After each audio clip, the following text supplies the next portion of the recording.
Alrighty, I just got out of the shower, and when I got out, the video that I had uploaded last, which I titled Part 1 to this series, and I left in the description along with what I had already said, although I actually haven't got to pt2's channel since I uploaded, so those videos are not in the description as of recording, but hopefully by tomorrow, because I'm kind of, got a lot going on. More so now that I ate something healthy, I've got a lot of things just like, slamming in my head, and I'm getting a lot of energy, and, I'm getting moving. So that, and my iPhone is actually on low battery. So, I'm kind of doing this on and off. Because I'm supposed to, my way of saying it is, when a company tells you how many recharges you have, it's based on you let it completely die. Like, you didn't go, oh, low percent, better plug in. No, you let it completely die to the point it turns off. You let it rest for, 5-10 minutes so that the hardware can actually cool down. Then you plug it back in. That way it can start charging properly. And when it says that it will hold battery power for up to X amount of time before doing that, or before dying, or what was I saying? When you plug in, and it will have X amount of charges before the battery is basically dead and defective and no longer in proper fully functional use, and doesn't keep a charge as long as it used to. Before that happens, they assume when they put that in the description that you're going to fully charge it and let it die fully before plugging it in. I don't do that all the time. It's a habit that I try my best to break, and whenever I do short charge it, I actually try my best to pretty much just leave my iPhone alone for a while so that it has that time to recuperate before immediately getting a jolt charge. So that aside, so as this title is called Part 1, I will try my best to make a playlist at some point. Probably will be once I have time to go to the library and do so. So, as everyone knows, these videos are pretty much vlogs in a nutshell. Very raw, done, hit record, and just start ranting or rambling. So, that being said, yes, Part 1 has a little bit of that. This one I'm going to try my best and focus a little bit more on the topic. So, already 3 minutes in. If I haven't lost you on that, let's go. So, what do I eat and why? Since my car wreck, my diet has been very much in high flux between eating healthy for a decent amount of time, or in a very short amount of time based on finances and what's going on in life, to I guess eating at soup kitchens and whatnot. Because when I got hit 2 Novembers ago, I believe it was 2015 of November 17th, it was Wednesday. Correct me if I'm wrong if you feel like actually looking all that up. But anyways, since when I first got hit, I was homeless, so I ate what I could from the cold shelter that I stayed at. So I didn't eat at that much. And I didn't go to a chiropractor until like 2 or however many months later, not until like closer to February.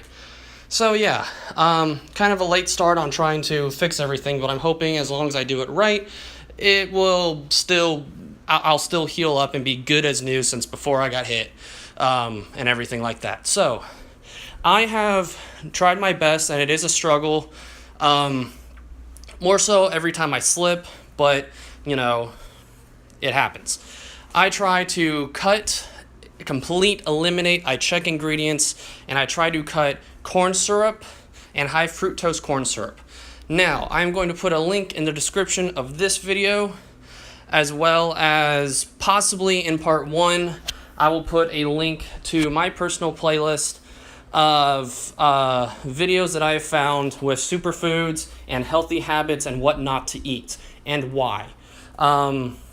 So yeah, I found a video that basically says, and it was very educational, saying that fructose, which if anyone's read ingredients, they see high fructose corn syrup. Fructose is actually the I guess you could say the scientific breakdown of what sugar is, and so what they do is they, do whatever they do when they do that to corn syrup, to make it high fructose corn syrup. And fructose is worse for the body than alcohol. I'm not going to say necessarily cigarettes, but in this video he went through the side effects immediately, short-term and long-term, of what alcohol does to a person whenever they start getting intoxicated and they drink, and what fructose does to a person in both aspects, short-term, immediate, and long-term. So I've cut corn syrup to the best of my current ability. Like I said, I check ingredients on almost everything whenever I go shopping. If there's too many big words that I can't read, then I try to avoid that. I try and go as organic and natural as possible. I want to actually eat more vegetarian. Now, I'm not cutting meat from my diet completely. I'm still, I think it'd be called an omnivore, where I eat meat and veggies. But I want my best for anything I eat to be organic, to be naturally grown, rather it be a meat crop, as I call it, or a plant crop. So if it's meat, I want it to come from a farm, and I want to buy it straight from the farmer himself, if possible. I yet to have a car, so I don't know if farmers markets do that.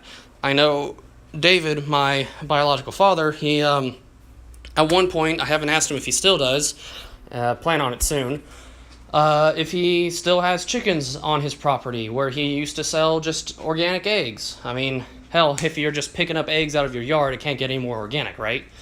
But yeah, so I will put a link to all that below. I try my best to, like I said in the last video, I'm eating whatever's left in my kitchen for the sake of not wasting it.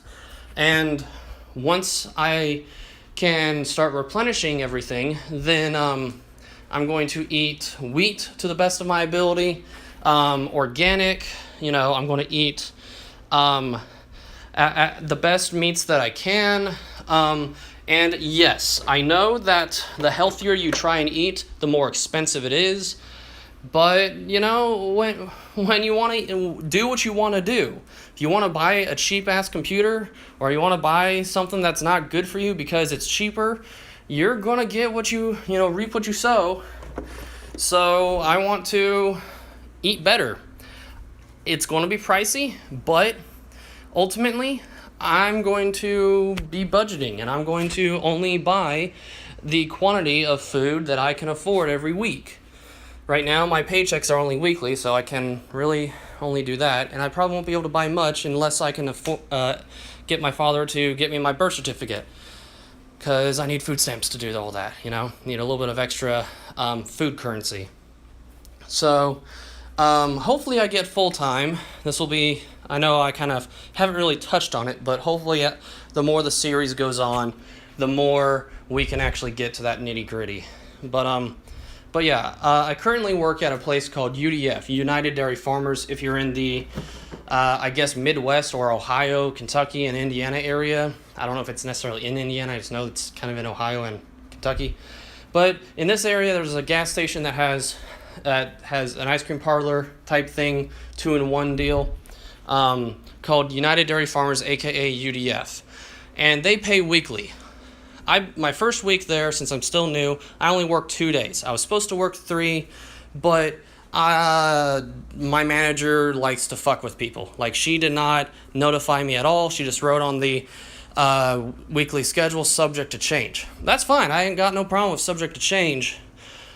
But notify me if you're going to take away or add or change my schedule in any way. I think that that's fair, and I think that I'm pretty sure they are, obligated, and, I don't know about necessarily legally, but I'm pretty sure they're supposed to tell you, hey, I changed your schedule, here's what it is.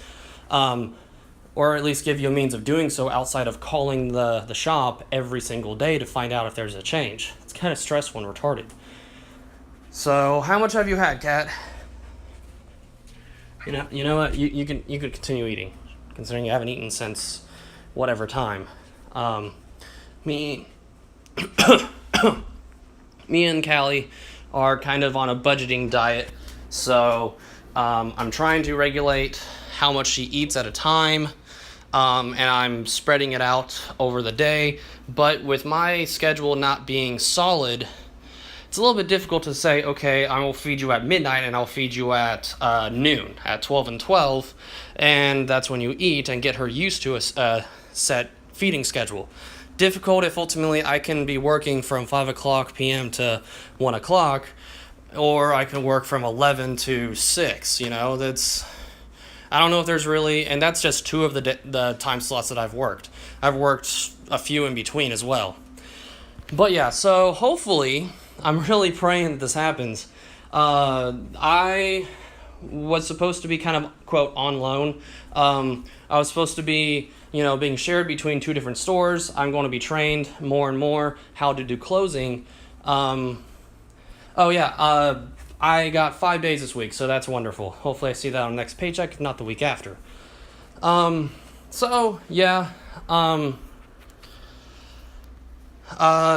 hoping that they can, at this other store, they said they really need people who are also hard workers and reliable, which, if you're going to work, if you're going to go to a job, I don't mind sitting around like any person, but if I'm at a job, it actually bugs me to just stand and do nothing. I want to be working. I want to do something, earn my keep, so to speak. And I was told, so pray that this happens, that I can get full-time hours after the end of the schedule.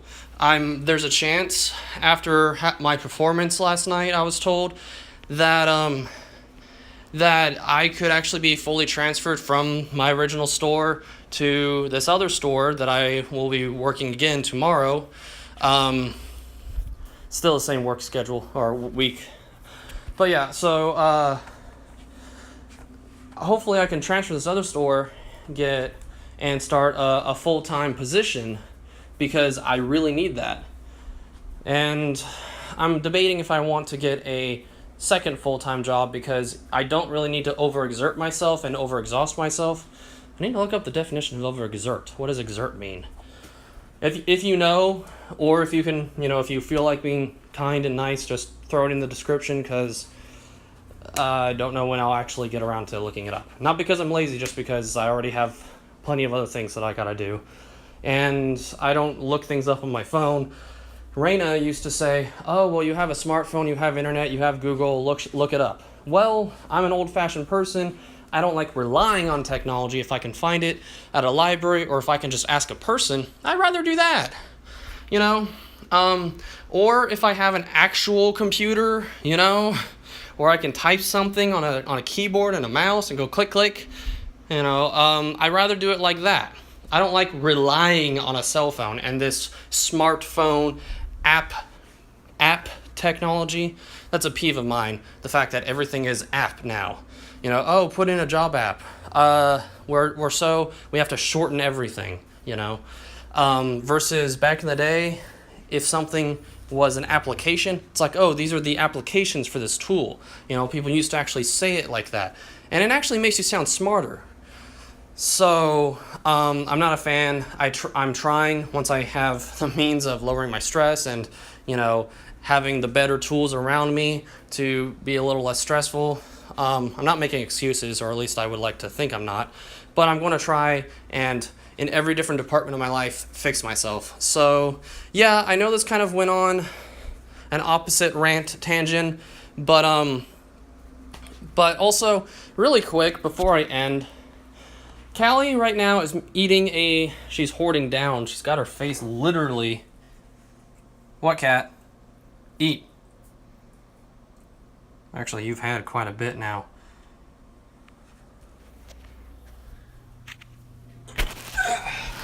Callie.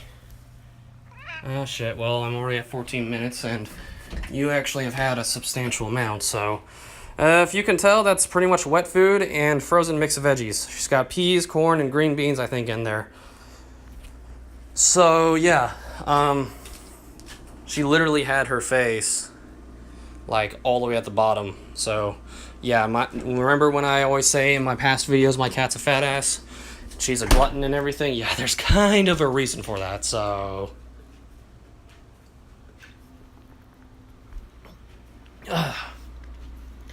Also, as a quick tip, since I don't do much in my videos outside of record, I like using natural materials the best I can. So this is water, strictly water. in, fuck, hold on, 3 seconds to go.